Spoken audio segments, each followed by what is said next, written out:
Hi everybody, foXnoMad here, and today I want to help you travel smarter by reviewing this InkCase i7, which is an e-reader for your phone. So essentially you put this on as a case and then you can read books on it. It has widgets so you can change the background to have a clock, to show the weather, and do a whole bunch of things. But spoiler alert, it doesn't work. And I really wanted this thing to work because it's an absolutely great concept, but it's just so poorly executed that I can't recommend this InkCase at all, and it has a host of problems. So this review is going to be a little bit different than a typical review. So let me just go into all the reasons why you shouldn't buy this and where all the missed opportunities are. So Oaxis, the company that makes this InkCase, got in touch and said, hey, we have some review cases, do you want to check them out? And when I saw the concept, I was like, yeah, that looks like it might be interesting. And they sent me one for the iPhone 7, which doesn't make sense because I've got an iPhone 11 and I told them that. But anyway, I looked on their website and they've only got them for the iPhone 7, the iPhone 8, and the iPhone SE. But more about that in a second. So the plan was to first set up the InkCase, then use an iPhone to test the physical build quality. Except that didn't go quite so well, starting with the unboxing. Right out of the box, my nails slightly nicked the case and scuffed it a bit. I don't know if it shows up on the camera here, but it did kind of scuff it just a little bit here. And although these aren't really designed for protection, it wasn't a good start. And then I began to charge the InkCase with this magnetic custom charger that only fits one way. Why not just use USB-C or micro USB? I still don't get that. And since nearly the entire bottom of this case has enough metal to attract the charging cable, at this point I'm nitpicking, I know, but it's really annoying not to be able to just put the charging cable there without having to arrange it, make sure that it's completely aligned properly and it's the right side up. During charging, which is slow, it takes well over an hour, the charging indicator would show bars without much consistency. Sometimes it would be a single bar, then 3 bars, then 2, and would kind of jump around all over the place. And again, if this case worked, this wouldn't be a problem, but more nitpicking ahead. Finally, after about 2 to 3 hours, the case did finally show a full battery. I then downloaded the InkCase app like it said in the instructions and I tried to connect it. And I tried again. And I tried again. I tried it with another phone. And then another phone. And well, nothing. At this point, I had pretty much given up on trying to make this work after 4 hours of trying to get the InkCase to connect with any phone that I could get my hands on. And then at that point, when I'd kind of given up, it just started working. Why? I don't really know.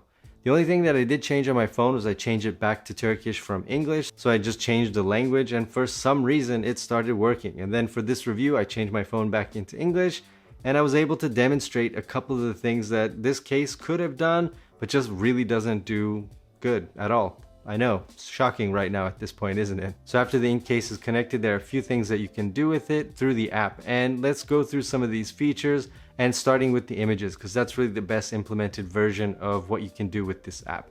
So the images, you can either upload some of your own. It comes with these default images and that's pretty cool. So you can just connect it with your photo gallery on your phone and then upload different images. So if you want a different background for your phone, you can do that and you can change your phone case to whatever you want on an interval that you want. So you can just find something that you like and use it either as a screensaver, as a standby mode, or just have it on your case when you don't want anything else displaying on the back. Those images, by the way, do come out and look pretty nice, even in direct sunlight. One of the great advantages of e-ink in general is that it's really good in bright conditions. So you can read this much more easily than a backlit phone, for example. So as an e-reader or just to display images, it's pretty good. And you can see even in bright sunlight, you can catch the image pretty much from all angles. It's very useful. And it also has a couple of different widgets which I thought would be very useful, like a clock and a calendar and a weather app that you can put directly on the back of your phone, which is pretty handy. So when you have your phone and you're just walking around an airport, you're just walking around outside, you can just quickly turn it around to the back and see the time, you can see the weather, you can see whatever you want displayed in those tiny little widgets. The problem with those widgets is the privacy policy of Oaxis in general. So I won't bore you with the entire privacy policy, but if you look at this little part where it says, we're going to upload your data to our servers, and it doesn't tell you what they're going to do with that data, what data is being sent exactly. And for a clock, I don't think they really need your data. I mean, you should be able to just set the time through the app and then it just shows the clock. Same thing with the weather app. Yes, it can use your location data, which is how it works by default, but they should allow you to just put in your location, just your city or whatever, and then show the weather without having to upload your data again to their servers, because you don't know what they're doing with your data. It's not necessary in this case, and it doesn't enhance the user experience at all. So I would just not use this case for that reason alone. Now, when it comes to probably what the main feature of the InkCase is when they designed it is ebooks. And you would think they would have this really slick process to be able to read your ebooks through their app on your InkCase, but it doesn't quite work like that as well. Again, shocking, I know. So essentially what you have to do is there's this convoluted process where you have to take an EPUB file. Do you know what an EPUB file is? Have you worked with EPUB files lately? Probably not, I'm guessing. But continuing on, you're gonna take an EPUB file, you're gonna load that onto your phone, you're gonna email that to yourself, you're then gonna open that email through the oAccess app, and then load that EPUB file into the InkCase to be able to read a book. Now, the couple of ebooks that I'm showing you here are just preloaded ebooks that came with the InkCase, but if you want to really use this to read your ebooks, you're just not gonna do it. It's way too cumbersome to load an ebook onto this thing. And if we're talking about missed opportunities, what they should have done is connected their app to Amazon or Barnes & Noble or some other ebook store where you could just log into your account and then be able to just open all your ebooks and then use them on the InkCase. But it doesn't work like that because, again, it's a great concept that's just so poorly executed that I don't know why anybody would use this thing. And talking about this case now and what a great concept it was and how poorly it's executed, let's go back to what I mentioned before, which is the number of InkCases that are available. So they make these for the iPhone 7, the iPhone 8, curiously then it stops, but then they started making this again for the iPhone SE, which shouldn't be surprising because the iPhone SE is essentially an iPhone 8 body. And I think what they've done with that is they've stopped supporting this case. So they don't support this case anymore. The actual page where you would get the firmware updates has been completely taken down. And it seems like oAccess has pretty much forgotten about this. And if you look at their website, they've got a whole bunch of other products for sale, but not this case except for the iPhone 7, iPhone 8, and iPhone SE. And I think what they're trying to do is essentially get rid of their inventory. They got really lucky because Apple made an iPhone SE, which happens to be the iPhone 8 body, and they can still kind of try to sell whatever remaining inventory of this failed case that they can.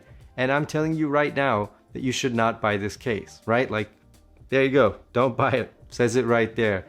And the reason is, and I don't mean to bash a product this bad, but I think when you see something that's just so poorly executed and you see that it's still for sale, but it's not really being supported anymore by firmware updates, it's very poorly executed. In fact, when you pull this thing out of the case, you get a video, you get instructions, you get a whole bunch of things that tell you how to protect the back screen. Like, they really, really, really mention it a lot of times. So I don't think this screen is very durable at all. And for a case, which obviously isn't designed to be protective, it's more for this little gimmick on the back, it still is a little bit worrying that it's probably not all that durable either. There are a couple of good things that I wish another company would take from this InkCase, like the battery life is excellent. It's got a 460 milliamp hour battery. The images that are loaded on this case lasted for days and days and days, so it's very low power usage. It would be great to be able to read ebooks from this and not use your phone battery, and also to be able to read on a nicer screen. So if you are on a long flight, the 20 hours of battery life, and it gets close to that. When you're reading, it gets about 12 hours maybe. So, okay, it's not bad. It's not what they said, but it's not bad. That would take care of most flights. That's plenty of reading time, 10, 12 hours. And this screen would be really easy on the eyes, really easy to read with. But unfortunately, they just forgot about this. They just made a great concept and just let it to slowly die, and they're trying to sell off their inventory now. So whatever you do, InkCase, don't buy it. Anyway, thanks for watching this review. Let me know if you have any questions down in the comments below, and while you're down there, hit the like and subscribe buttons. I'll have new videos for you every week. Thanks for watching, and I'll see you in the next video. Tell me I'm garbage, I'm going through something, that's why I ain't calling.